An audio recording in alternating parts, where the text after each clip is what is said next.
श्री गणेशाय नमः। ओम श्री परमात्मने नमः। संक्षिप्त श्री वराह पुराण। कपिल वराह का महात्म्य। भगवान वराह कहते हैं, वसुंधरे, मिथिला प्रांत में जनक जी की जनकपुरी नाम की एक प्राचीन और परम रमणीय पुरी है, जहां ब्राह्मण, क्षत्रिय, वैश्य और शूद्र ये चारों वर्णों के लोग निवास करते एवं तीर्थ यात्रा आदि के लिए बाहर से भी आते जाते रहते थे। फिर वहां के समीपवर्ती सौकर्व तीर्थ में स्नान कर वे मथुरापुरी की यात्रा करते और वहां वे कुछ काल के लिए ठहर जाते। उसी समाज में एक ऐसा ब्राह्मण था जिसके शरीर में ब्रह्म हत्या के चिन्ह थे। उसके हाथ से सदा रुधिर की धारा गिरती रहती थी, जिसे प्राय सभी लोग देखते थे। वह ब्राह्मण उस हत्या से मुक्त होने के लिए सभी तीर्थों में भ्रमण स्नान कर चुका था। फिर भी उसकी ब्रह्म हत्या दूर न हुई, किंतु उसके इसके बाद जब उसने वैकुंठ तीर्थ में स्नान किया तो वह रुधिर धारा स्वतः बंद हो गई। अब उसके सभी सहवासी आश्चर्य से कहने लगे, यह कैसे हो गया और यह कैसे हो गया। उसी समय ब्राह्मण का रूप धारण कर एक दिव्य पुरुष वहां आया और उसने उनके सभी उसने उन सभी उपस्थित लोगों से पूछा, यहां से ब्रह्म हत्या इस ब्राह्मण को छोड़कर कैसे चली गई। इस पर उन लोगों ने उसे उस ब्राह्मण के ब्रह्म हत्या से छूटने के सारे प्रयत्न और अंत में वैकुंठ तीर्थ में स्नान द्वारा हत्या मुक्ति की बात बतला दी। अतः इस तीर्थ की महिमा में किंचित भी संदेह नहीं करना चाहिए। सुत जी कहते हैं, ऋषियों, इसके बाद भगवान वराह ने पुनः पृथ्वी से कहा, देवी, यहाँ अमित पुण्य प्रदान करने वाला असी कुंड नामक एक दूसरा क्षेत्र है। अब मैं उसे बताता हूँ। उस क्षेत्र में एक अन्य कुंड भी है जिसे गंधर्व कुंड कहते हैं। वह सभी तीर्थों में प्रमुख है। वहां अवगाहन करने वाला गंधर्वों के साथ आनंद भोगता है और जो उस स्थान पर प्राणों का त्याग करता है वह मेरे लोक में चला जाता है। देवी, मथुरा मंडल की सीमा 20 योजन में है और सभी को मुक्ति देने में परम समर्थ इस पुरी की आकृति कमल के समान है। इसकी कर्णिका के मध्य भाग में कलेशों के नाशक भगवान केशव विराजते हैं। इस स्थान पर जिनके प्राण प्रस्थान करते हैं वे मुक्ति के भागी होते हैं। यही क्यों मथुरा के भीतर कहीं भी जिनकी मृत्यु होती है वे सभी मुक्ति को मुक्त हो जाते हैं। इस तीर्थ के पश्चिम भाग में गोवर्धन पर्वत है, जहां भगवान श्री कृष्ण निवास करते हैं। वहां इन देवेश्वर के दर्शन प्राप्त कर लेने पर मन में संताप नहीं रह जाता। पृथ्वी, पूर्व काल में मानधाता नाम के एक राजा थे। उनकी भक्ति पूर्वक स्तुति से प्रसन्न होकर मैंने उन्हें यह प्रतिमा सौंपी थी। राजा मानधाता के मन में मुक्ति पाने की अभिलाषा थी, अतः वे नित्य ही इस प्रतिमा की अर्चना करने लगे। जिस समय मथुरा में लवणासुर का वध हुआ था, उसी समय वह प्रतिमा इस तीर्थ में स्थापित की गई थी। यह विग्रह परम दिव्य पुण्य स्वरूप एवं तेज से संपन्न है। इसके मथुरा आने की कथा विचित्र है। कपिल नाम के मुनि ने अपार श्रद्धा और मनोयोग पूर्वक मेरी इस वाराही प्रतिमा का निर्माण किया था। ये विप्रवर कपिल प्रतिदिन इस प्रतिमा का ध्यान एवं पूजन करते थे। देवी इस इंद्र ने देवी फिर इंद्र ने उन मुनिवर कपिल से इसके लिए प्रार्थना की। तब कपिल ने प्रसन्न होकर यह दिव्य रूप वाली प्रतिमा उन्हें दे दी। जब इंद्र को यह प्रतिमा प्राप्त हुई तो उनके हृदय में हर्ष भर गया और नित्य प्रति भक्ति के साथ मेरा पूजन करने लगे। इसके फलस्वरूप शुक्र को सर्वोत्कृष्ट दिव्य ज्ञान प्राप्त हो गया। इंद्र ने मेरी इस कपिल वराह नामक प्रतिमा की बहुत वर्षों तक पूजा की। इसके बाद रावण नामक दुर्दांत राक्षस हुआ। वह महान पराक्रमी निशाचर इंद्र के लोक में गया और स्वर्ग को जीतने की चेष्टा करने लगा। और देवराज के साथ युद्ध करने लगा। उसने देवताओं को परास्त कर दिया। परम पराक्रमी इंद्र भी उससे हार गए और उन्हें बंदी बनाकर रावण उनके भवन में घुस गया। जब वह राक्षस रत्नों से सुशोभित इंद्र भवन में गया तो उसे भवन इन भगवान कपिल वराह के दर्शन हुए। देखते ही उसने अपना मस्तक जमीन पर टेक दिया और दीर्घ काल तक इन श्री हरि की स्तुति की। इस पर भगवान विष्णु सौम्य रूप धारण कर पुष्पक विमान पर आरूढ़ होकर उस राक्षस के पास आए। साथ ही उस विग्रह में उनका प्रवेश हो गया। रावण ने प्रतिमा उठानी चाही किंतु वह उठा न सका। अब उसके आश्चर्य की सीमा न रही। उसने कहा, भगवान, बहुत पहले की बात है, मैंने शंकर सहित कैलाश पर्वत को भी अपने हाथों से उठा लिया था। आपकी आकृति तो बहुत ही छोटी है, फिर भी उठाने में मेरी शक्ति कुंठित हो गई है। देवेश्वर, आपको नमस्कार है, मुझ पर प्रसन्न होने की कृपा करें। प्रभो, मेरी हार्दिक इच्छा है कि मैं आपको अपनी सर्वोत्तम पुरी लंका में ले चलूं। भगवान वराह कहते हैं, वसुंधरे, उस समय मैंने कपिल वराह के रूप में रावण से कहा था, राक्षस, तुम अवैष्णव व्यक्ति हो, तुम्हें ऐसी भक्ति कहाँ से प्राप्त हो गई। तब मुझे कपिल वराह की बात सुनकर रावण ने कहा, महात्मन, आपके पवित्र दर्शन से ही मुझे ऐसी अनन्य भक्ति सुलभ हो गई है। देवेश्वर, आपको मेरा बार बार प्रणाम है। आप कृपया मेरी पुरी में पधारें। पृथ्वी, तब मेरी यह प्रतिमा हल्की हो गई और रावण तीनों लोकों में विख्यात मेरी उस कपिल वराह की प्रतिमा को पुष्पक विमान पर चढ़ाकर लंका ले आया और वहां उसे प्रतिष्ठित कर दी। तदंतर जब रावण राम ने जब जब भगवान राम ने राक्षस राज रावण को मारकर लंका के राज सिंहासन पर विभीषण का अभिषेक किया तो विभीषण ने श्री राम से प्रार्थना की, प्रभो, यह सारा राज्य आपका है, आप इसे स्वीकार करें। श्री राम जी ने कहा, राक्षस राज विभीषण, यह सब कुछ तुम्हारा है, इससे मेरा कोई प्रयोजन नहीं है। पर राक्षसेश्वर, इंद्र के लोक में रावण द्वारा जो कपिल वराह की प्रतिमा यहाँ लाई गई थी, केवल उसे मुझे दे दो। उन वराह भगवान की मैं प्रतिदिन पूजा करना चाहता हूँ। दानवेश्वर, मैं उन्हें अयोध्या ले जाऊंगा। तब विभीषण ने उस दिव्य प्रतिमा को श्री राम को सादर समर्पण कर दिया। श्री राम ने उसे पुष्पक विमान पर रखकर अपनी नगरी अयोध्या के लिए प्रस्थान किया और अयोध्या पहुंचकर उसकी स्थापना की और प्रतिदिन पूजा करने का नियम बना लिया। इस प्रकार 10 वर्ष व्यतीत हो जाने पर श्री राम ने लवणासुर का वध करने के लिए शत्रुघ्न को आज्ञा दी। उस समय वह राक्षस मथुरा में रहता था। शत्रुघ्न ने महात्मा श्री राम को प्रणाम किया और अपनी चतुरंगनी सेना लेकर मथुरा के लिए चल पड़े। लवणासुर का रूप बड़ा भयंकर था। सभी राक्षस उसे अपना नायक मानते थे। फिर भी शत्रुघ्न ने उसका वध कर डाला। तत्पश्चात शत्रुघ्न मथुरा नगर के भीतर गए और वहां उन्होंने अपने तेजस्वी 26,000 वेद के पारगामी ब्राह्मणों को बसाया। जहां एक भी निवासी वेद नहीं जानता था, वहां चारों वेदों के ज्ञाता पुरुष निवास करने लगे। अब वह स्थान ऐसा विचित्र बन गया, जहां एक भी ब्राह्मण को भोजन कराया जाए तो करोड़ ब्राह्मणों के भोजन करने के समान फल होने लगा। पृथ्वी, फिर लौटने पर जब शत्रुघ्न ने लवणासुर के वध का यथावत समाचार श्री राम से कहा, तब उस असुर की मृत्यु का वृतांत सुनकर भगवान राघवेंद्र ने प्रसन्न होकर उनसे कहा, शत्रुघ्न, तुम्हारे मन में जिस वस्तु की अभिलाषा हो वह तुम मुझसे वर के रूप में मांग लो। उस समय श्री राम की बात सुनकर शत्रुघ्न ने कहा, भगवान, आप मेरे पूज्य हैं। यदि आप मुझ पर प्रसन्न हैं और वर देना चाहते हैं तो मुझे यह भगवान कपिल वराह की प्रतिमा देने की कृपा करें। तब शत्रुघ्न के वचन सुनकर श्री राम ने कहा, शत्रुघ्न, तुम इन वराह भगवान की प्रतिमा ले जा सकते हो। तुम्हारे अनुगत मंडली को धन्यवाद और संसार में पवित्र इस मथुरापुरी को धन्यवाद। मथुरा का यह जन समाज धन्य है जो सदा श्री कपिल वराह का दर्शन करेगा।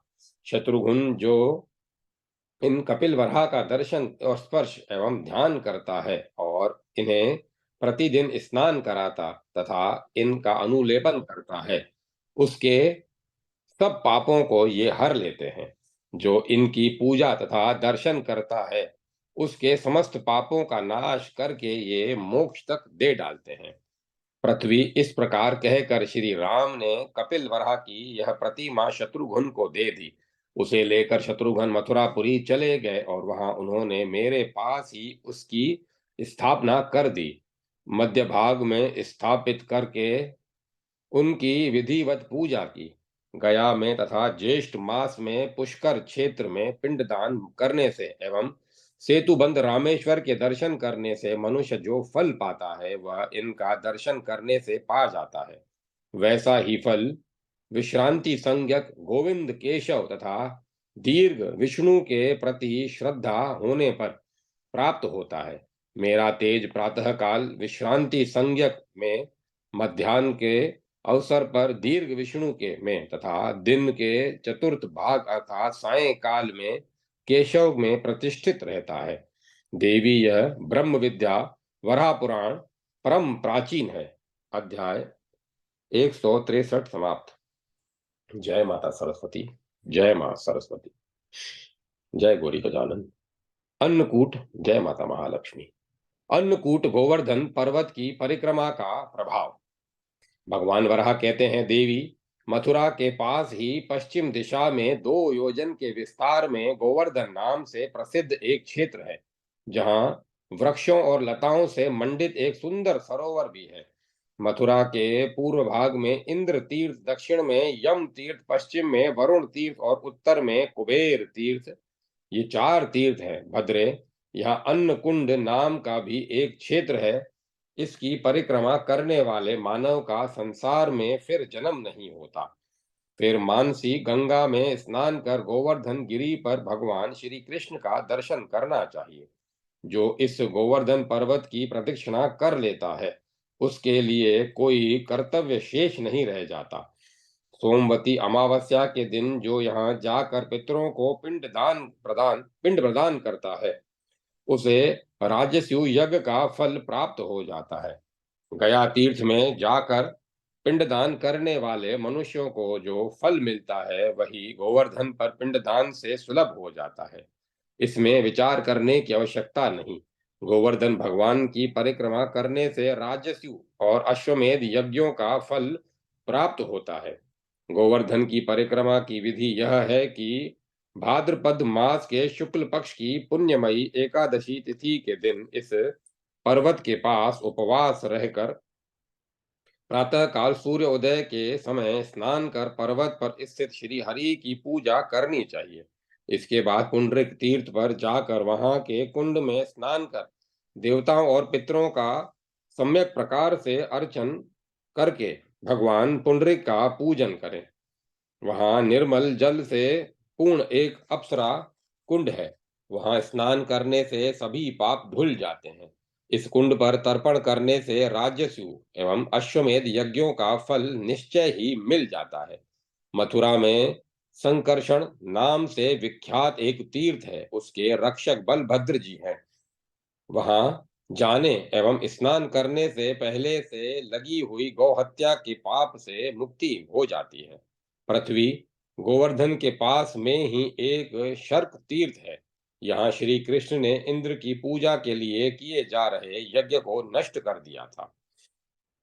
उस यज्ञ के अवसर पर भोज्य आदि पदार्थों की बहुत बड़ी ऊंची ढेरी लग गई थी। उस समय इंद्र के साथ श्री कृष्ण का विवाद छिड़ गया।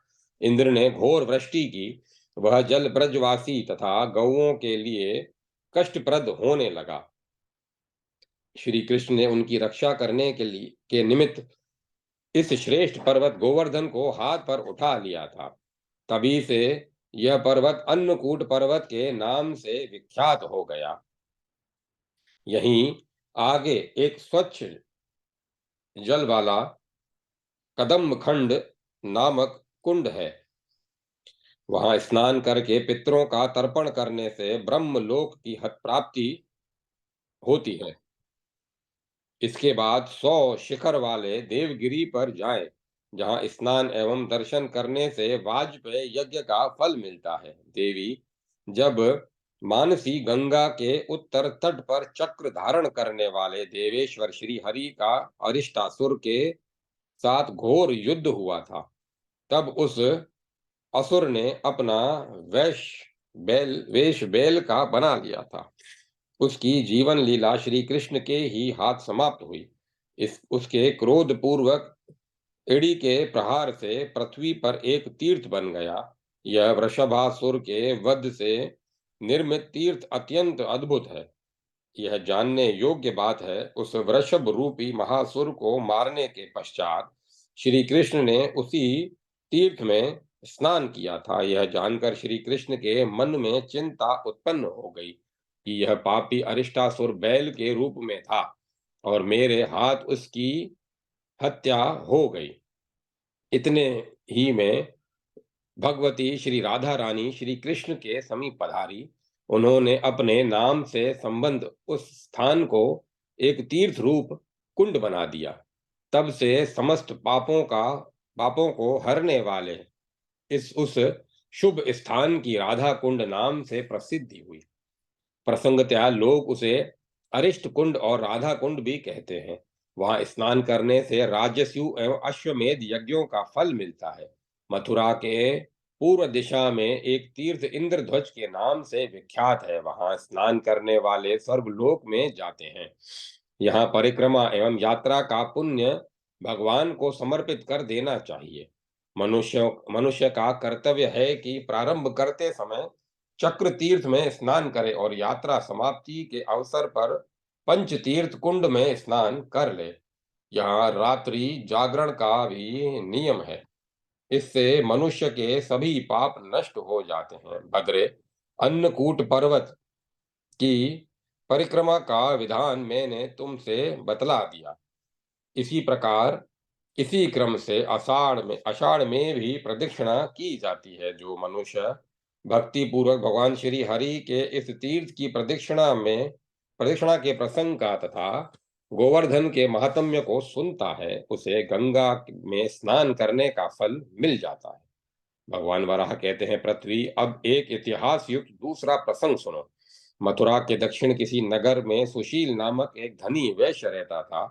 उस वैश्य का प्राय सारा जीवन क्रय विक्रय में ही बीत गया। न कभी उसे किसी प्रकार का सत्संग प्राप्त हुआ और न उसने कोई दान धर्म आदि सत्कर्म ही किया। इस प्रकार ग्रह कुटुंब से में आसक्त रहते ही उस वैश्य उस वैश्य कालवश होकर इस लोक में इस लोक से चल बसा और उसे प्रेत योनि मिली और बिना जल वाले तथा छाया रहित जंगलों में भूख प्यास से व्याकुल होकर वह इधर उधर भटकने लगा। यूं घूमता हुआ यह भयंकर प्रेत मरु स्थल में पहुंच गया और बहुत दिनों तक वहां एक वृक्ष पर निवास करता रहा। पृथ्वी, इस प्रकार बहुत समय व्यतीत हो जाने पर देव योग से वहां एक खरीद बिक्री करने वाला वैश्य आया, जिसे देखकर उस प्रेत को अत्यंत प्रसन्नता हुई और नाचते हुए वह बोला, अहो, तुम इस समय मेरा आहार बनकर यहाँ आ गए हो। अब क्या था? प्रेत की बात सुनकर वह व्यापारी वैश्य अत्यंत भयभीत होकर भाग चला, पर प्रेत ने दौड़कर उसे पकड़ लिया और कहा, अब मैं तुम्हें खाऊंगा। उस प्रेत की बात सुनकर महाजन ने कहा, राक्षस, मैं अपने परिवार के भरण पोषण के विचार से इस घोर वन में आया हूँ। मेरे घर में बूढ़े माता पिता हैं, एक पतिव्रता पत्नी भी है। यदि तुम मुझे खा लोगे तो उन सब की मृत्यु हो जाएगी। उस वैश्य की बात सुनकर प्रेत ने कहा, महामते, तुम किस स्थान से यहाँ कैसे आए हो? सब सत्य सत्य बताओ। वैश्य ने कहा, प्रेत, मैं गिरिराज गोवर्धन और महानदी यमुना, इन दोनों के बीच मथुरापुरी में रहता हूँ।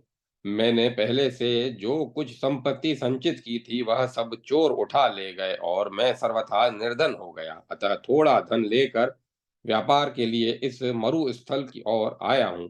ऐसी स्थिति में अब तुम्हें जो जचे वह करो। प्रेत ने कहा, वैश्य, तुम पर मुझे दया आ गई है, अतः अब मैं तुम्हें खाना नहीं चाहता। यदि तुम मेरे वचन का पालन कर सको तो एक शर्त पर मैं तुम्हें छोड़ दूंगा। तुम मेरा एक कार्य करने के लिए यहाँ से लौटकर मथुरा जाओ। वहां जाकर तुम चातो समुद्रिक नामक कूप पर जाकर सविधि स्नान कर मेरे नाम का उच्चारण करके अपने घर के धन से विधि पूर्वक पिंड दान करो और उन स्नान दानादि सभी कर्मों का फल मुझे दे देना। बस इतना ही काम है। अब तुम सुखपूर्वक जा सकते हो। प्रेत की बात सुनकर वैश्य ने उत्तर दिया, प्रेत, मेरे पास एक मकान को छोड़कर घर पर और कोई धन नहीं है। इस पर प्रेत ने उससे मुस्कुराकर कहा, वैश्य, मैंने जो तुमसे कहा कि तुम्हारे घर में धन है, उसका अभिप्राय यह है, तुम्हारे घर में एक गड्ढा है और उसमें स्वर्ण की बहुत बड़ी संचित राशि गाड़ी है गड़ी है। मैं तुम्हें मथुरा का मार्ग भी दिखला देता हूँ। सुत जी कहते हैं, ऋषियों, इस पर उस वैश्य ने पुनः पूछा, प्रेत, इस योनि में तुम्हें ऐसा दिव्य ज्ञान कैसे प्राप्त है? प्रेत ने कहा, वैश्य, मैं भी पहले जन्म में मथुरा का निवासी था, जहाँ साक्षात भगवान श्री कृष्ण विराजते हैं। एक दिन प्रातः काल उन भगवान के मंदिर पर ब्राह्मण, क्षत्रिय, वैश्य और शूद्र जनों का समाज जुटा था। वहां एक श्रेष्ठ कथावाचक बैठे थे, जो पुराणों की पवित्र कथा कह रहे थे। मेरा एक मित्र भी प्रतिदिन वहीं जाया करता था। उस दिन मित्र की प्रेरणा से मैं भी वहां पहुंच गया। अत्यंत आदर के साथ समाज ने बार बार मुझे संतुष्ट करने का प्रयत्न किया। उसमें मैंने सुना कि वहां एक पवित्र कूप है जो पापों को धो डालता है। जो पापों को धो डालता है। इस कूप में चारों समुद्र आ करके प्रतिष्ठित होते हैं। इस कूप के महात्म्य को सुनने से महान फल मिलता है। उस समय भी सभी श्रेष्ठ पुरुषों ने कथावाचक जी को धन दिया, किंतु मैं मौन रह गया। तब मित्र ने मुझसे पुनः कहा, प्रियवर, अपनी शक्ति के अनुसार कुछ अवश्य देना चाहिए। इस पर मैंने उन कथावाचक को एक स्वर्ण 8 रत्ती सोने की एक मुद्रा प्रदान कर दिया। इसके बाद जब मेरी मृत्यु हो गई तो मेरे पूर्व कर्मों के अनुसार यमराज की आज्ञा से मुझे यह दुखद प्रेत योनि मिली। मैंने पूर्व जन्म में कभी तीर्थ स्नान, दान, हवन अथवा पितरों के लिए तर्पण नहीं किए थे। इसी कारण मुझे प्रेत बनना पड़ा। इस पर उस वैश्य ने पुनः पूछा, तुम इस वृक्ष की जड़ में रहकर कैसे प्राण धारण करते हो? प्रेत बोला, पहले की बात है, मैं तुम्हें बता ही चुका हूँ। मैंने उन कथावाचक को जो स्वर्ण मुद्रा दी थी, उसी के प्रभाव से मैं इस वृक्ष पर भी प्राय तृप्त रहता हूँ। यद्यपि उसे भी मैंने दूसरे की प्रेरणा से ही दी थी। इसी का परिणाम है कि प्रेत योनि में भी मेरा दिव्य ज्ञान बना है। वसुंधरे, प्रेत की बात सुनकर वह वैश्य मथुरापुरी गया और वहां पहुंचकर उसने प्रेत के निर्देशानुसार सब कुछ वैसा ही किया। इससे वह प्रेत मुक्त होकर स्वर्ग गया। देवी, यह मथुरापुरी का महात्म्य है। यहाँ सामुद्रिक कूप पर पिंडदान करने से परम गति प्राप्त होती है। मथुरा के किसी स्थान पर, चाहे वह देवालय हो या चौराहा, जहाँ कहीं भी किसी की मृत्यु हो, वह मुक्त हो जाता है, इसमें संदेह नहीं। दूसरी जगह के किए हुए पाप तीर्थ में जाने पर नष्ट हो जाते हैं, पर जो पाप उन तीर्थ स्थानों में किए जाते हैं, वे तो वज्र लेप हो जाते हैं। पर उन मथुरापुरी की ही विशेषता है कि यदि भूल से वहां पाप बन भी गया हो तो वह वहीं नष्ट भी हो जाता है, क्योंकि यह पुरी परम पुण्यमयी है और इसमें कहीं पाप के लिए स्थान नहीं है। यदि कोई एक पुरुष 1000 युगों तक एक पैर पर खड़ा होकर तपस्या करे और एक व्यक्ति मथुरा में निवास करे, तो मथुरावासी का पुण्य ही अधिक होता है। मथुरा में जो क्रोध रहित मानव देवताओं की पूजा तथा तीर्थों में स्नान करते हैं, वे देव योनि में जाते हैं। दूसरी जगह 1000 महाभाग ब्राह्मणों की पूजा करने से जो फल मिलता है, वही फल मथुरा में एक ब्राह्मण की पूजा से प्राप्त होता है, क्योंकि देवताओं का सिद्ध समाज मथुरा में आकर सामान्य प्राणी के रूप में स्थित है। देवताओं, सिद्धों और भूतों का जो समुदाय है, वे सभी यहाँ चार भुजा वाले विष्णु स्वरूप मथुरावासी प्राणियों का दर्शन करने आते हैं। अतः मथुरा में जो मनुष्य है, वो विष्णु के ही स्वरूप है। अध्याय 164 165 समाप्त। जय माता सरस्वती। जय मां सरस्वती। असी कुंड तीर्थ तथा विश्रांति का महात्म्य। धरणी ने कहा, प्रभो महादेव, आपके श्री मुख से मैं अनेक प्रकार के तीर्थों का वर्णन सुन चुकी। अब आप मुझे असी कुंड के तीर्थ का प्रसंग सुनाने की कृपा करें। भगवान वराह कहते हैं, वसुंधरे, सुमति नाम के एक धार्मिक और विख्यात राजा थे, जिनकी किसी तीर्थ यात्रा प्रसंग में मृत्यु हो गई। अब उनके पुत्र विमति ने राज्य संभाला। इसी बीच एक दिन वहां नारद जी पधारे। उसने उनका पाद एवं अर्घ्य आदि से स्वागत किया। फिर बातों के प्रसंग में मुनि ने उनसे कहा, राजन, पिता के ऋण को चुका देने पर ही पुत्र धर्म का भागी हो सकता है। यूं कहकर नारद मुनि वहीं अंतर ध्यान हो गए। मुनि के चले जाने पर राजा ने अपने मंत्रियों से नारद जी की बात का अर्थ पूछा। मंत्रियों ने कहा, अपनी तीर्थ यात्रा का फल आप महाराज को समर्पण कर दें तो पिता का ऋण चुक सकता है, क्योंकि उनकी तीर्थ यात्रा अधूरी ही रही थी। नारद जी के कथन का यही आशय था। देवी मंत्रियों की बात सुनकर विमति ने मथुरापुरी के निवासी की बात सोची, क्योंकि वहां प्राय सभी तीर्थ स्थित हैं। ओम नमो नारायण। क्योंकि उनकी तीर्थ यात्रा नारद जी कथन का यही आशय है। देवी मंत्रियों की बात सुनकर विमति ने मथुरापुरी में निवास की बात सोची, क्योंकि वहां प्राय सभी तीर्थ स्थित हैं।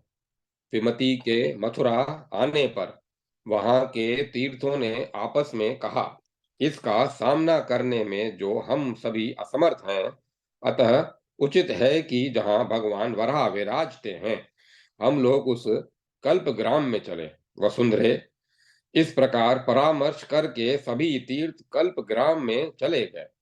देवी वराह का रूप धारण कर वहां मैं आनंद से निवास करता हूँ। वे सभी मेरे सामने कल्प ग्राम में आए और कहने लगे, भगवान, आप स्वयं श्री हरि हैं। आप अचिंत्य, अच्युत एवं जगत के शास्ता और सृष्टा हैं। प्रभु, आपकी जय हो, जय हो।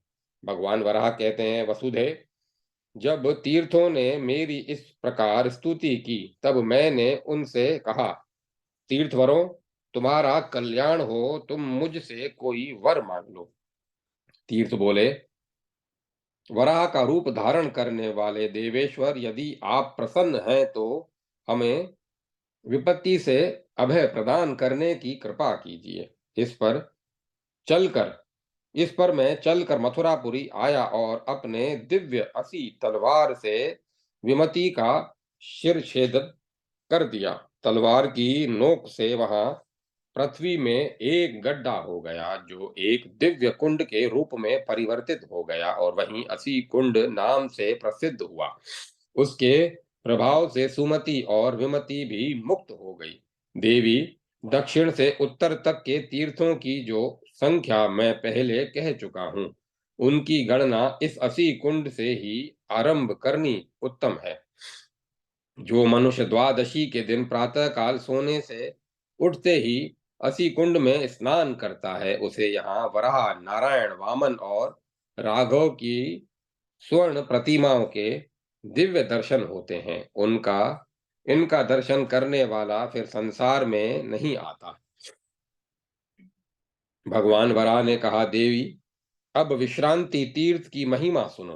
पहले उज्जैनी में एक दुराचारी ब्राह्मण रहता था। वह न देवताओं की पूजा करता, न साधु संतों को प्रणाम करता और न तीर्थों में जाकर कभी स्नान ही करता था। वह मूर्ख प्रातः और सायंकाल इन दोनों संध्याओं में भी सोया रहता था। ब्रह्मा जी ने बताया है कि संपूर्ण आश्रमों में गृहस्थ्य ही उत्तम है। जैसे सभी जंतु पृथ्वी के आश्रित हैं और शिशुओं का जीवन माता पर अवलंबित है, इसी प्रकार संपूर्ण प्राणी वर्ग ग्रस्तों पर ही आश्रित है। पर वह अधम ब्राह्मण इस आश्रम में भी रहकर सदा चोरी आदि में ही लगा रहता। वसुंधरे, एक बार जब वह रात में चोरी के लिए इधर उधर दौड़ रहा था, उसी समय राजा के सैनिकों ने उसे पकड़ने के लिए ललकारा। इस पर वह तेजी से भागता हुआ एक कुएं में जा गिरा, जहां उसकी जीवन लीला ही समाप्त हो गई और इस प्रकार वह अगले जन्म में एक वन में ब्रह्म राक्षस हुआ। उसका रूप बड़ा भयंकर था। एक समय की बात है कि कार्यवश वहीं एक जन समाज आ गया। उसी में एक ऐसा ब्राह्मण भी था जो रक्षोधन रक्षोघन मंत्र पढ़कर सबकी रक्षा करता था।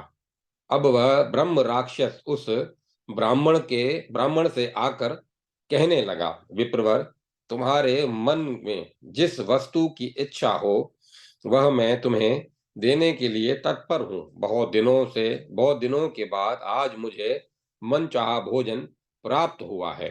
विप्रवर, तुम उठो और यहाँ से अन्यत्र जहाँ कहीं सो जाओ, जिससे मैं इन सब को खाकर तृप्त हो जाऊं।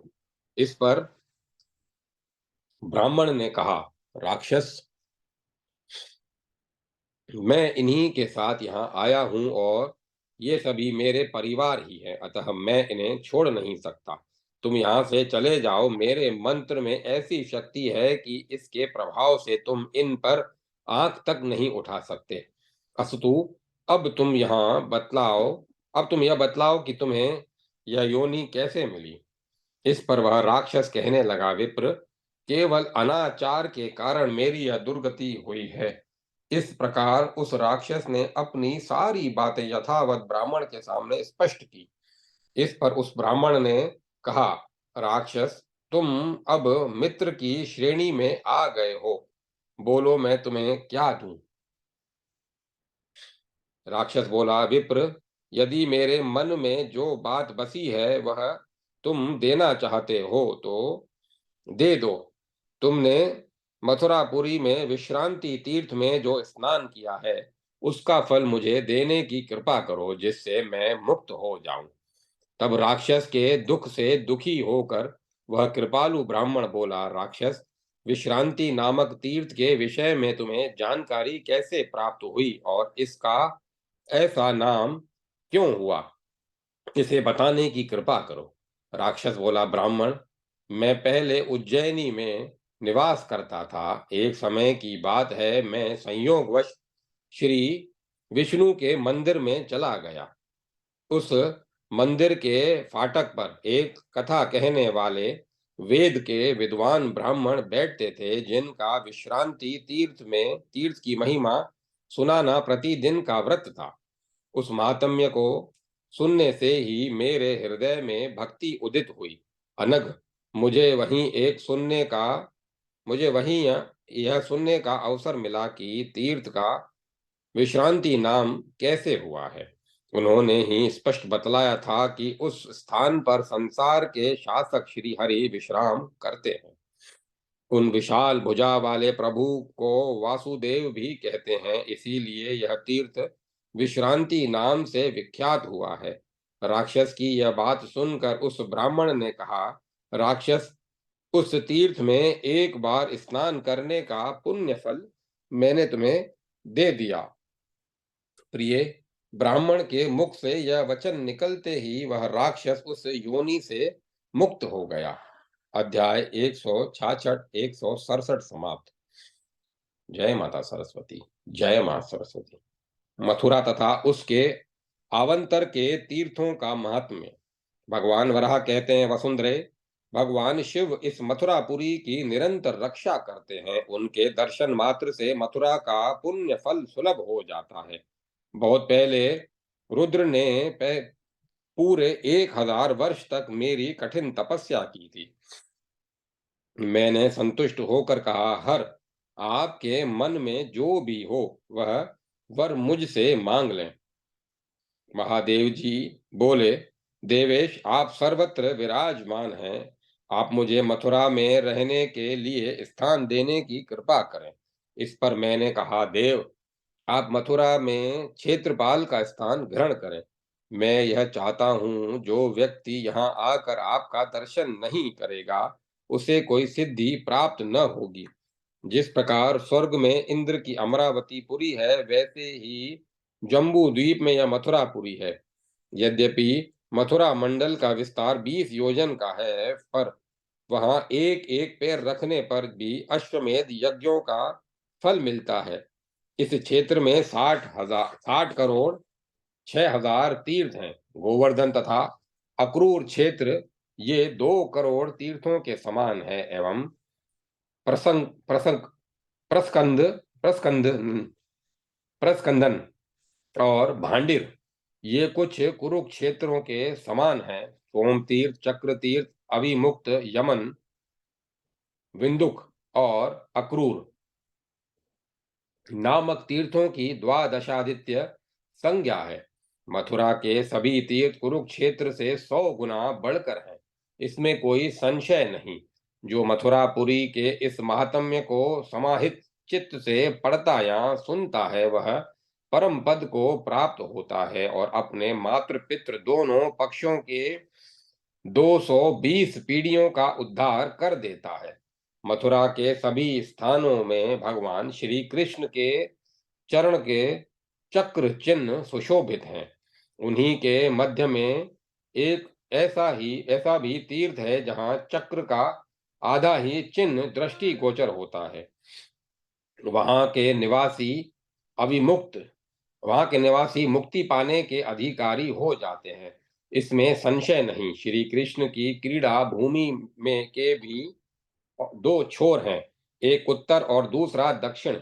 इन दोनों के मध्य भाग में वे विराजते हैं। आकार में वे द्वितीया के चंद्रमा के समान हैं।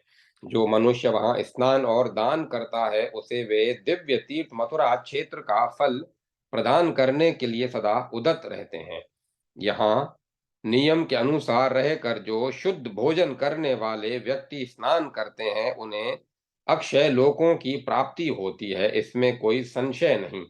दक्षिण कोटि से आरंभ करके उत्तर कोटि पर यात्रा समाप्त करनी चाहिए। यहाँ यज्ञोपवीत के प्रमाण भर भूमि पर जो चलते हैं, उनके द्वारा अनेक कुलों की रक्षा हो सकती है।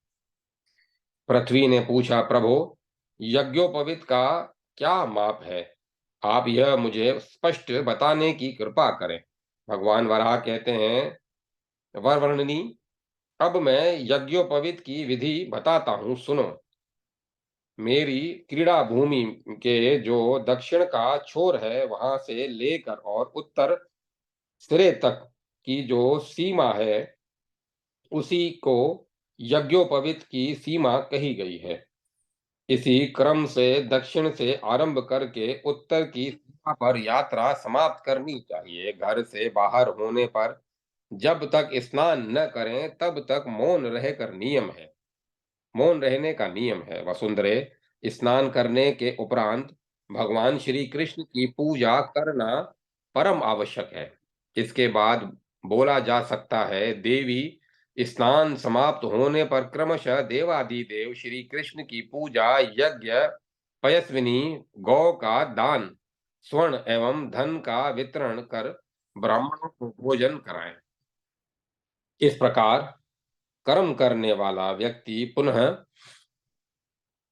संसार में लौट कर नहीं आता, वह मेरे धाम को प्राप्त हो जाता है। इस अर्धचंद्र तीर्थ में जिनकी मृत्यु होती है, यहाँ औधर्व देह क्रिया होती है, वे सभी स्वर्ग में जाते हैं। इस तीर्थ में पुरुष की हड्डियां जब तक रहती हैं, तब तक यह स्वर्ग लोक में प्रतिष्ठित रहता है। अधिक क्या, यदि यहाँ गधे का भी शरीर जला दिया जाए तो वह भी विष्णु का रूप प्राप्त कर सकता है।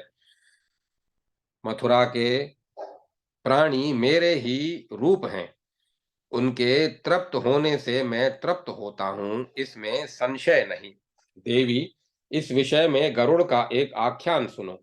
एक बार वे श्री कृष्ण दर्शन की अभिलाषा से मथुरा आए और देखा कि यहाँ के सभी निवासी कृष्ण के रूप थे। अंत में वे जैसे तैसे भगवान के पास पहुंचे और उनकी बड़ी स्तुति की। उनकी स्तुति सुनकर भगवान ने कहा, गरुड़, तुम किस उद्देश्य से मथुरा आए हो और इस किस लिए यह मेरी स्तुति कर रहे हो? सभी बातें स्पष्ट बताओ। गरुड़ बोले, भगवान, मैं आपके कृष्ण रूप के दर्शन की अभिलाषा से मथुरा आया हूं, पर यहाँ के सभी निवासी मुझे आपके ही स्वरूप दिखे। मेरी दृष्टि में मथुरा की सारी जनता एक समान प्रतीत होने लगी। सबको एक समान देखकर मैं मोह में पड़ गया हूँ। गरुड़ की यह बात सुनकर श्री हरि मुस्कुराए और मथुरा मधुर वाणी में इस प्रकार बोले। श्री कृष्ण ने कहा, गरुड़, मथुरा के निवासियों का जो रूप है वह मेरा ही रूप है। पक्षीराज जिनके भीतर पाप भरे हैं, वे ही मथुरा वासियों को मुझसे भिन्न देखते हैं। इस प्रकार कहकर भगवान कृष्ण तत्क्षण वहीं अंतर्ध्यान हो गए और गरुड़ भी वहां से वैकुंठ गए। यहाँ मरकर मनुष्य, पशु, पक्षी अथवा त्रियग योनि के कीड़े पतंगे तक भी सब के सब चार भुजा वाले विष्णु के रूप बन जाते हैं। यह नितांत निश्चित है। देवी, यहाँ आकर श्री कृष्ण की बहन भगवती एकांशना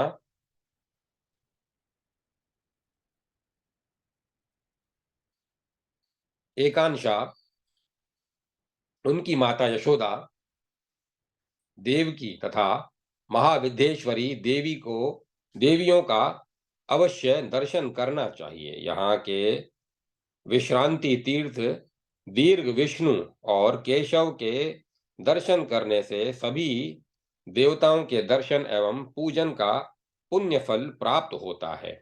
अध्याय 168 169 समाप्त। जय माता सरस्वती। जय मां सरस्वती। गोकर्ण तीर्थ और सरस्वती की महिमा। भगवान वराह कहते हैं, वसुंधरे, अब एक दूसरा प्राचीन इतिहास बताता हूं, उसे सुनो। बहुत पहले मथुरा में वसुकर्ण नामक एक प्रसिद्ध वैश्य रहता था। उसकी स्त्री सुशीला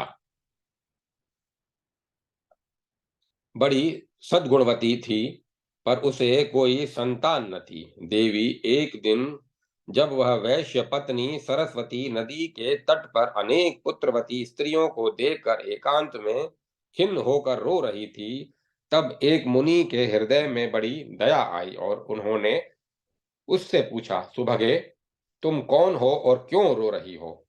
इस पर सुशीला ने कहा, मैं एक पुत्रहीना स्त्री हूं, पर मेरी सभी सखियां पुत्रवती हैं। यही मेरे खेद का कारण है। इस पर मुनि ने कहा, देवी, भगवान गोकर्ण की कृपा से तुम्हें पुत्र मिलेगा। यशस्विनी, तुम अपने पति के साथ उनकी आराधना करो और स्नान, दीपदान, उपहार तथा अनेक प्रकार के जप और स्तोत्रों द्वारा उन्हें प्रसन्न करने का प्रयत्न करो। मुनि के इस उपदेश को सुनकर वह स्त्री उन्हें प्रणाम कर अपने घर आई और इससे अपने पति को अवगत कराया। इस पर वसुकर्ण ने उससे कहा, देवी, मुनि ने जो बात कही है यह मुझे भी आशाप्रद और अनुकूल जान पड़ती है। अब वैश्य दंपति प्रतिदिन सरस्वती नदी में स्नान कर पुण्य धूप दीप पुष्प धूप दीप आदि के द्वारा गोकर्ण महादेव की आराधना करने लगे। इस प्रकार 10 वर्ष बीत जाने पर भगवान शंकर उन पर प्रसन्न हुए और उन्हें रूपवान एवं गुणी पुत्र प्राप्ति का वर दिया। फिर 10वें महीने में सुशीला के एक सुंदर पुत्र उत्पन्न हुआ। वसुकर्ण ने पुत्र जन्म उत्सव के समय हजारों पुत्र जन्म उत्सव के समय 1000 गौओं, बहुत से स्वर्ण तथा वस्त्रों का दान किया। उसने भगवान गोकर्ण की कृपा से उत्पन्न होने के कारण उस बालक का नाम भी गोकर्ण रखा। फिर यथा समय उसके अन्नप्राशन, चूड़ाकरण तथा यज्ञोपवीत आदि संस्कार कराए और वैवाहिक गोदान कराया। अब वसुकर्ण का अधिकांश समय भगवान की पूजा उपासना आदि में बीतने लगा। इधर गोकर्ण भी युवा अवस्था में पहुंच गया, पर उसे कोई पुत्र न हुआ। अतः पिता ने उसके 3 और विवाह कर दिए। इस प्रकार उसकी 4 भार्याएं हो गई, जो सभी परम सुंदरी वै रूप और उत्तम गुणों से संपन्न थी।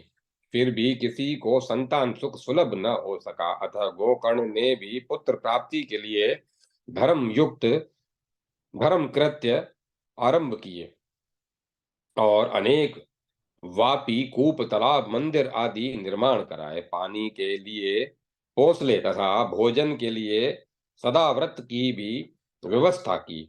उसने गोकर्ण शिव के सन्निकट ही पश्चिम दिशा में भगवान चक्रपाणि का एक बहुत बड़ा पंचायतन मंदिर बनवाया और एक विशाल उद्यान लगवाया, जिसमें अनेक प्रकार के वृक्ष एवं पुष्प भी लगवाए। वे चारों स्त्रियां मंदिर में जाकर भगवान की पूजा अर्चना करती। इस प्रकार धर्मनिष्ठ में प्रवृत्त गोकर्ण के जब सारे धन धान्य धीरे धीरे समाप्त हो गए, तो उसे चिंता हुई, यह सोचकर कि यह अब महान कष्ट का समय उपस्थित हो गया, क्योंकि माता पिता तथा आश्रित परिवार के भोजन की व्यवस्था मुझ पर निर्भर है और धन के बिना यह कार्य सुकर नहीं। उसे पुनः व्यापार करने के लिए मन में निश्चय किया और कुछ सहायकों को साथ लेकर मथुरा मंडल से बाहर गया और कुछ क्रय विक्रय की सामग्री लेकर वह अपने घर आया। एक दिन वह थोड़े विश्राम की इच्छा से पास के एक पर्वत की चोटी पर गया, जहां बहुत सी सुंदर कंदराएं थी। वहां जब वह इधर उधर घूम रहा था, उसी की उसकी दृष्टि एक अनुपम स्थान पर पड़ी, जो सुंदर जल से संपन्न था। वहां फल वाले वृक्ष और सुगंधित लता पुष्पों की भी भरमार थी। एक जगह 2 पहाड़ों की संधि में माला की तरह गोलाकार रिक्त स्थान पड़ा था। वहीं उसे ऐसा शब्द सुनाई पड़ा, मानो कोई अतिथि के स्वागत के लिए बुला रहा हो। इतने में उसकी दृष्टि एक तोते पर पड़ी, जो एक पिंजड़े में बैठा था। जब गोकर्ण उसके सामने पहुंचा, तो उस सुग्गे ने कहा, पांत कृपा, आप अपने साथियों सहित पधारें, इस उत्तम आसन पर बैठें और पाद अर्घ्य फल फूल स्वीकार करें। अभी मेरे माता पिता यहाँ आकर आप सबका विशेष रूप से स्वागत करेंगे। कारण जो ग्रस्त आए हुए अतिथि का स्वागत नहीं करता, उसके पितर निश्चय ही नरक में गिरते हैं, और जो अतिथियों का सम्मान करते हैं, उन्हें अनंत काल तक स्वर्ग में आनंद भोगने का अवसर मिलता है। जिस ग्रस्त के घर अतिथि आकर निराश लौट जाता है, वह अपना पाप उस ग्रस्त को देकर उसका पुण्य लेकर चला जाता है। अतएव गृह आश्रमी को चाहिए कि वह सब प्रकार से प्रयत्न कर अतिथि का स्वागत करे। अतिथि समय पर आया हो या असमय में, वह भगवान विष्णु के सामने ही पूजा का पात्र है। इस पर गोकर्ण ने तोते से पूछा, पुराण के रहस्य को जानने वाले तुम कौन हो? वह मनुष्य धन्य है जिसके पास तुम निवास करते हो। इस पर उस तोते ने अपना पूरा इतिहास बताना आरंभ किया। वह बोला, पांथ, बहुत पहले की बात है। एक बार सुमेरु गिरी के उत्तर भाग में, जहां महर्षियों का निवास है, मुनिवर शुकदेव तपस्या कर रहे थे। वे प्रतिदिन पुराणों एवं इतिहासों का प्रवचन करते, जिसे सुनने के लिए असित, देवल, मार्कंडे, भारद्वाज, यवकृत, भृगु, अंगिरा, तित्री, रेभ्य, कणव, मेधातिथि, कृत, तंतु, सुमंतु, वसुमान, एकत, दिवित, वामदेव, अशिशिरा, त्रिशीर्ष तथा गोत गोतमोदर एवं अन्य भी अनेक वेदज्ञ ऋषि, महर्षि, सिद्ध, देवता, पनग और गुहक आदि आते तथा धर्म संहिता के विषय में शंकाओं का निवारण करते कराते। उस समय वे मैं वामदेव मुनि का दुराचारी शिष्य शुकोदर था। मेरा बचपन से ही ऐसा स्वभाव बन गया था कि जहाँ धर्म कथा या नीतियों पर विचार होता, वहां मैं अश्रद्धालु बनकर आगे पहुंच जाता और बारंबार तर्क वितर्क कर प्रश्न करता रहता। गुरुजी मुझे अन्यायवादी बताकर सदा रोकते रहते, पर मेरी प्रकृति नहीं गई। वहां भी मैंने एक दिन यही किया। यद्यपि मेरे गुरुजी ने तथा बहुत से प्रधान मुनियों ने मुझे बहुत रोका, किंतु मैंने उनके वचन की अवहेलना कर दी। जब सुखदेव जी ने क्रोध के आवेश में आकर मुझे शाप दे दिया और कहा कि यह बड़ा ही बकवादी है, अतः जैसा इसका नाम है उसी के अनुसार यह शुक तोता पक्षी हो जाए, बस क्या था, मैं तुरंत तोता बन गया। फिर मुनियों की प्रार्थना पर उन्होंने कहा कि इसका रूप तो पक्षी का होगा, परंतु यह पुराणों का जानकार होगा और संपूर्ण शास्त्रों के अर्थ इसे अवगत होंगे और अंत में मथुरा में मरकर यह ब्रह्म लोक को प्राप्त होगा। पांथ, इन इसके बाद जब पांथ इसके बाद मैं वहां से उड़कर उस हिमालय पर आकर इस गुहा में रहने लगा और सावधानी से सदा मथुरा का नाम जपता रहता हूँ। फिर मैं एक बहुलिये के चुंगल में फंस गया, जिससे इस पिंजड़े में रहना पड़ता है। अब गोकर्ण कहने लगा, भद्रे, मैं पाप पाप नाशिनी मथुरापुरी में ही रहता हूँ और व्यापार से थक कर विश्राम के विचार से यहाँ आया हूँ। इधर इन दोनों में इस प्रकार की बात हो ही रही थी कि शबर की स्त्री, जो उस समय सो रही थी, कुछ आहट पाकर नींद से जग गई। तोते ने उससे कहा, माँ, मैं अतिथि रूप में यहाँ पधारे हूँ माँ, ये अतिथि रूप में यहाँ पधारे हैं, अतः पूज्य हैं। इस पर वह स्वागत का सामान संग्रह करने लगी। इसी बीच शबर भी आ गया। तोते ने उसे भी अतिथि सत्कार की सलाह दी। उसने गोकर्ण को प्रणाम किया और उसकी पूजा कर स्वादिष्ट फल तथा सुगंध पूर्ण पेय पदार्थ समर्पण करके उससे कुछ वार्तालाप किया। फिर पूछा, अतिथि देव, कहिए मैं आपकी और क्या सेवा करूं? गोकर्ण ने कहा, मित्र, यदि स्वागत सत्कार के अतिरिक्त तुम मुझे अन्य कुछ भी देना चाहते हो तो मुझे इस तोते को ही दे दो। मैं इसे मथुरा में ले जाऊंगा और अपने पुत्र के रूप में रखूंगा। इस पर शबर बोला, क्या इसके बदले हमें तुम यमुना स्नान का फल दे सकते हो? इस तोते ने मुझे बताया है कि कोई नीच योनि में अथवा जन्म से राक्षस ही क्यों न हो, यदि वह मथुरा व संगम स्नान एवं द्वादशी व्रत करता है तो उसे अभिष्ट गति प्राप्त हो सकती है।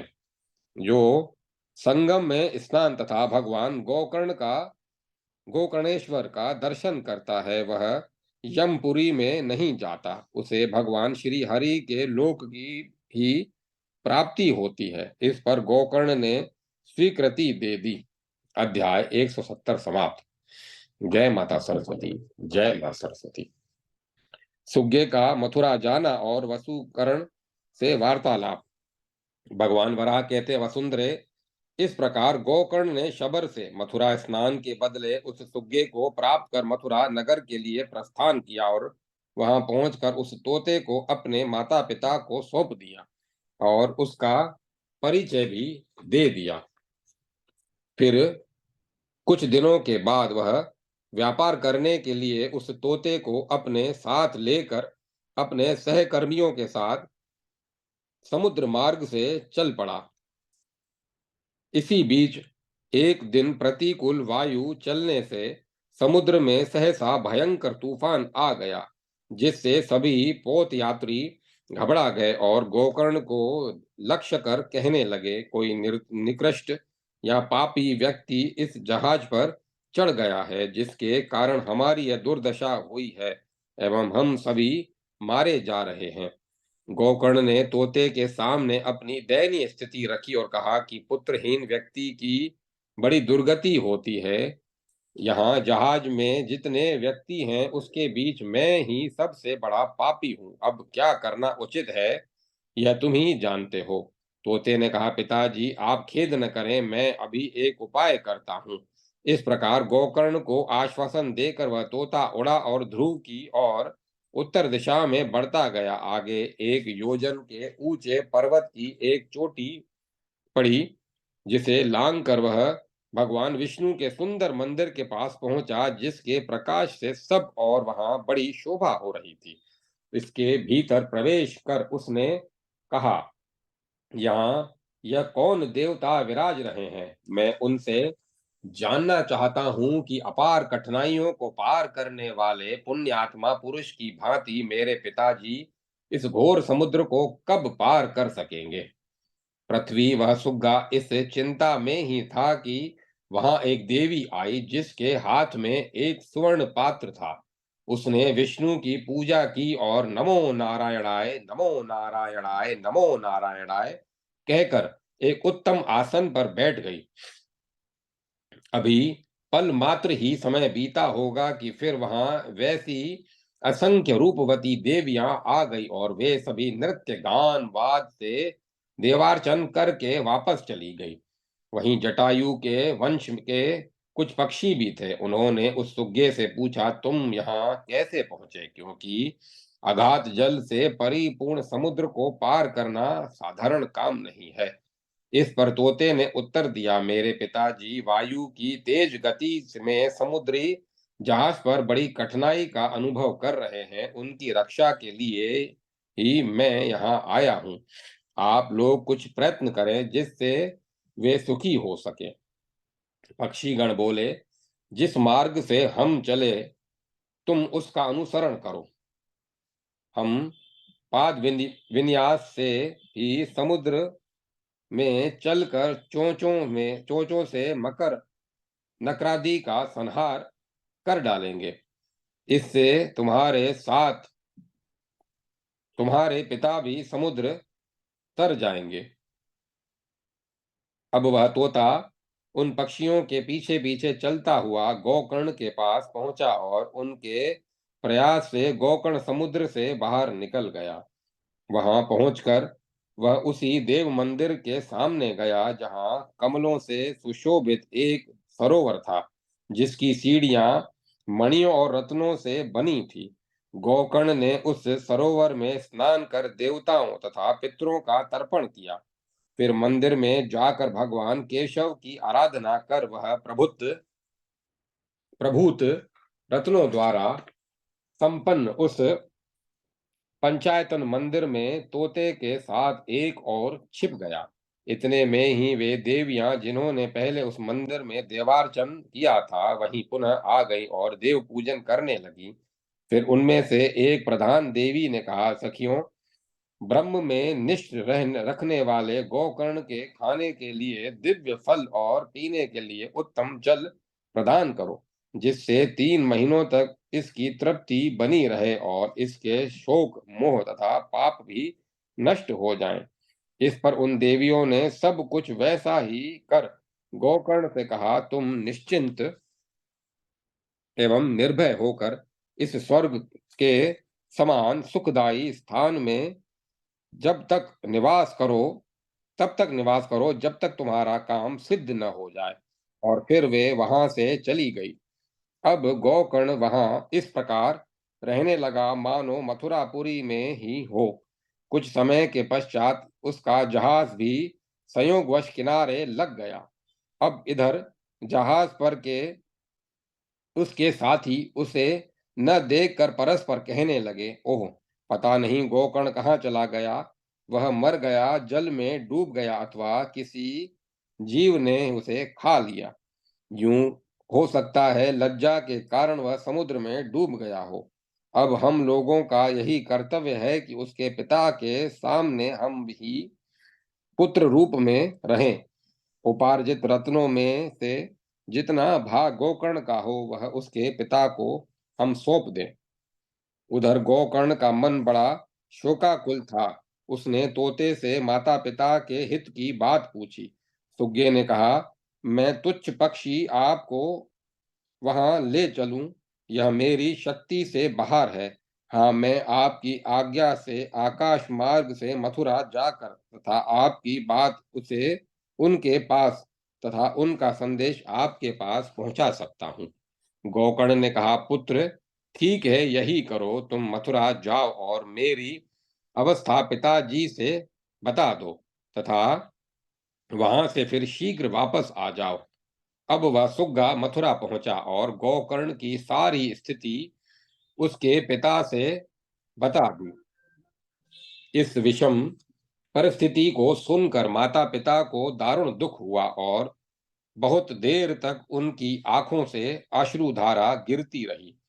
फिर उस सुग्गे के प्रति उनके मन में बड़ा स्नेह हुआ। उन्होंने कहा, विहंगम, तुमने धर्म के अनुकूल नीति पूर्ण वृतांत कहकर हमारे जीवन रक्षा के लिए यह बड़ा उत्तम कार्य किया है। वसुंधरे, इस प्रकार उस पक्षी ने अपनी बुद्धि एवं विद्या के बल से पुत्र शोक के कारण अत्यंत दुखी गोकर्ण के वृद्ध माता पिता को पूर्ण शांति प्रदान की। इधर गोकर्ण के 20 साथी भी वसुकर्ण के पास प्रभुत्व रत्न लेकर आए। उनके पास अतुल रत्न राशि थी, अतः वसुकर्ण के प्रति उन सब ने पुत्र जैसा ही व्यवहार किया और फिर उसकी आज्ञा लेकर वे अपने अपने घर गए। अध्याय 171 समाप्त। जय माता सरस्वती। जय माता सरस्वती। गोकर्ण का दिव्य देवियों से वार्तालाप तथा मथुरा में जाना। भगवान वराह कहते हैं, शुभे, गोकर्ण ने दिव्य देवियों के आदेश से उस मंदिर में 13 दिनों की आराधना आरंभ की। इस बीच वे देवियां भी यथा समय आकर नृत्य करती। इसी बीच एक दिन गोकर्ण ने उन सभी देवियों को अत्यंत मलान, निस्तेज और दुखी देखा। वह सोचने लगा कि शास्त्रों में ठीक ही कहा गया है कि पुत्रहीन पुरुष की सद्गति नहीं होती। अहो, मुझ पापात्मा के दोष से ये देवियां भी इस स्थिति में आ गई, मानो इन्हें बुढ़ापे ने घेर लिया है। फिर साहस कर उसने उनसे उदास होने का कारण पूछा। इस पर उन देवियों ने कहा, महाभाग, यह बात पूछने योग्य नहीं है। सभी कार्यों में कालात्मा उस देव का ही हाथ है। पर गोकर्ण बार बार आग्रह पूर्वक उन्हें प्रणाम कर इस प्रश्न को पूछता ही रहा और उनके न बतलाने पर उसने समुद्र में डूबकर अपने प्राण त्याग करने की बात भी कही। इसके उसके ऐसा कहने पर उन देवियों ने ज्येष्ठ देवी से ने कहा उन देवियों में से ज्येष्ठ देवी ने कहा, दुख तो उसी व्यक्ति के सामने कहना चाहिए जो उसे दूर कर सके। फिर भी बताती हूँ। मथुरा नाम से प्रसिद्ध एक दिव्यपुरी है जिसके प्रभाव से मनुष्य मुक्ति पाने का अधिकारी बन जाता है। इस समय अयोध्या नरेश चातुर्मास्य व्रत करने के विचार से अपनी चतुर्नगनी सेना के साथ वहीं गए हैं। वहां विष्णु के 5 मंदिर तथा अनेक फुलवारियां हैं, पर उनके सेवकों ने उन बगीचों को नष्ट भ्रष्ट कर दिया है। इतना कहकर वह तथा सभी देवियां एक साथ रोने लगी। इससे गोकर्ण अत्यंत दुखी हो गया। फिर उसने उन्हें प्रणाम कर और हाथ जोड़कर सबको सांत्वना देते हुए मधुर वाणी में उनसे कहा, देवियों, यदि मैं अयोध्या के राजा से मिला तो वह यह दुर्व्यवहार अवश्य बंद करा दूंगा, परंतु इस समय प्रतिकूल प्रारब्ध ने मुझे सर्वथा वंचित कर रखा है। गोकर्ण के इस प्रकार कहने पर देवियों ने उस वैश्य से पूछा, तुम कौन हो और कहाँ से आए हो? गोकर्ण ने अपना नाम पता बताकर फिर उनका परिचय पूछा तो उन्होंने अपने को उदानाधिष्ठात्री देवी बतलाया। इस पर गोकर्ण ने उनसे पूछा, देवियों, संसार में बगीचा लगाने वाले को क्या फल मिलता है, तथा जो कुआं तथा देव मंदिर का निर्माण करता है उसे कौन सा पुण्य फल प्राप्त होता है? आप यह सब मुझे बताने की कृपा करें। इस पर बोली, आर्य, ब्राह्मण, क्षत्रिय और वैश्य इन द्विजातीय वर्णों के लिए धर्म का पहला साधन है इष्टापूर्त का पालन करना। इष्ट के प्रभाव से स्वर्ग मिलता है और पूर्त से मोक्ष। जो पुरुष बिगड़ते समय वापी, कुआं, तालाब आदि देव मंदिरों का जीर्णोद्धार कराता है वह पूर्त के पुण्य फल का भागी होता है। भूमि दान और गोदान करने से पुरुषों के लिए जो पुण्य बताया गया है वैसा ही फल वृक्षों के लगाने से मानव प्राप्त कर लेता है।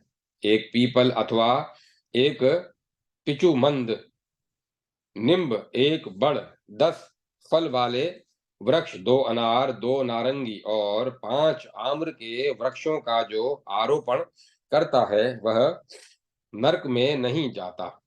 जिस प्रकार सुपुत्र कुल का उद्धार कर देता है तथा प्रयत्न पूर्वक नियम से किया गया अतिकृच्छ व्रत उदारक होता है, वैसे ही फलों और फूलों से संपन्न वृक्ष अपने स्वामी का नरक से उद्धार कर देते हैं। भगवान वराह कहते हैं, पृथ्वी, मालती, प्रभुति, प्रभृति पुष्प जाति तथा वृक्षों की यज्ञांग साधन भूता, फल प्रदाता, छाया एवं ग्रह उपयोग आदि से संबंध ज्येष्ठा देवी के साथ इस प्रकार वार्तालाप करने के बाद गोकर्ण कहने लगा, अहो, महान दुख की बात है कि मैं अपने माता पिता को भूल गया और उसे मूर्छा आ गई। फिर उन देवियों ने गोकर्ण के मुख पर जल छिड़के जिससे उसकी चेतना लौटी। फिर देवियों ने उसे आश्वासन दिया और पूछा, आर्य, जहां से तुम आए हो वहां की बातें बताओ। गोकर्ण ने कहा, देवियों, मेरा निवास मथुरा में है। वहां एक वृद्ध माता पिता और मेरी 4 पतिव्रता पत्नियां भी हैं। वहां मेरा एक उद्यान और देवता का मंदिर भी है। इस पर ज्येष्ठा देवी ने कहा, अनग, यदि तुम्हें मथुरा जाने की उत्कट अभिलाषा है तो मैं तुम्हें वहां आज ही पहुंचा सकती हूँ। इससे हमें भी मथुरापुरी का दर्शन सुलभ हो जाएगा। तुम इस सुंदर विमान पर अभी बैठो और उन दिव्य रत्न, आभूषण तथा फलों को भी साथ ले लो।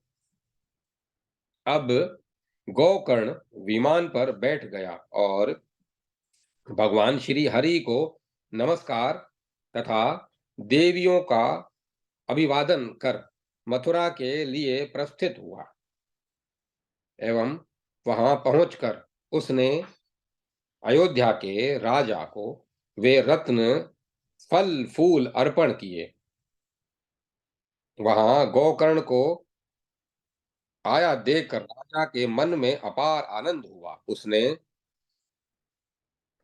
उसे अपने आसन पर ऐसे बिठाया मानो किसी रत्नदाता धनी व्यक्ति को आसन दे रहा हो और बड़ा प्यार किया। अब गोकर्ण ने राजा से कहा, थोड़ी देर के लिए आप इस स्थान से बाहर चलें। अभी मैं एक आश्चर्यमय दृश्य दिखाऊंगा और आपसे कुछ निवेदन भी करूंगा। इसके प्रबंध हो जाने पर वे सभी देवियां भी विमान से वहां आ गई। तभी बात ज्ञात होने पर राजा ने अपनी सेना मथुरा से अयोध्या वापस कर और गोकर्ण को बारंबार धन्यवाद देकर उसकी प्रशंसा कर उसे इच्छा अनुसार वर दिया। देवियां भी गोकर्ण से तुम्हारा कल्याण हो यूं कहकर दिव्य लोक में चली गई। अयोध्या नरेश ने गोकर्ण को बहुत से गांव, अमूल्य वस्त्र, हाथी घोड़े तथा अन्य अपार धन भी दिए। बाग बगीचे लगाना परम धर्म है, इससे आश्चर्य में महान फल की प्राप्ति होती है। यह सुनकर उस नरेश ने अन्य उदानों के आरोपण की भी व्यवस्था कर दी। भगवान वराह कहते, वसुंधरे, गोकर्ण न्याय का पालन करते हुए अब मथुरा में निवास करने लगा। उसने घर पहुंचकर अपने माता और पिता के चरण कमलों में सिर झुकाकर प्रणाम किया। उस तोते ने भी गोकर्ण के माता पिता और चारों सहधर्मिणियों का अपने वैभव एवं शक्ति के अनुसार सम्मान करके उनकी पूजा की। मथुरा में निवास करने वाली प्रजा को बाग लगाने की प्रेरणा दी। फिर गोकर्ण ने एक यज्ञ आरंभ किया और ब्राह्मणों को उत्तम भोज्य एवं अन्य बहुत से दान दिए। तोते को हृदय से लगाकर भली प्रकार उसने देखा और गदगद होकर कहने लगा, यह ऐसा जीव है जिसकी कृपा से मुझे जीवन, सधर्म सद्धर्म तथा उत्तम गति की प्राप्ति हुई है। गोकर्ण ने मथुरा में एक मंदिर बनवाया और उसका नाम शुक्रेश्वर मंदिर रखा। उसमें शुक्रेश्वर के नाम से एक प्रतिमा भी स्थापित की और एक अन्य अन्न वितरण करने की संस्था भी खोल दी। उसमें 200 ब्राह्मणों को भोजन के लिए प्रतिदिन अन्न बंटने लगा। गोकर्ण ने उस संस्थान का नाम शुक सत्र रख दिया। उस स्थान पर जिसकी मृत्यु होती वह मुक्त हो जाता। अंत में वह सुग्गा भी विचित्र विमान पर चढ़कर स्वर्ग लोक में चला गया। जिस शबर की कृपा से गोकर्ण को वह तोता प्राप्त हुआ था, उसका उद्धार होने के लिए गोकर्ण ने त्रिवेणी स्नान का फल अर्पण कर दिया। अतः वह शबर अपनी पत्नी सहित स्वर्ग गया। शुकोदर के साथ ही वे सभी दिव्य विमान पर विराजमान होकर स्वर्ग गए। वसुंधरे, इस प्रकार मैंने तुमसे मथुरा के सरस्वती संगम में स्नान का, गोकर्णेश्वर शिव के दर्शन का, गोकर्ण नामक वैश्य की अविनाशी संतान का तथा उसके सुखोपभोग और मुक्ति लाभ का वर्णन कर दिया। अध्याय 172 173 समाप्त। जय माता सरस्वती। जय मां सरस्वती। ओम नमो नारायण। ओम नमः शिवाय। ओम नमो भगवते वासुदेवाय। ओम तत्सत। ओम तत्सत। ओम तत्सत। अब कथा को विराम दिया जाता है।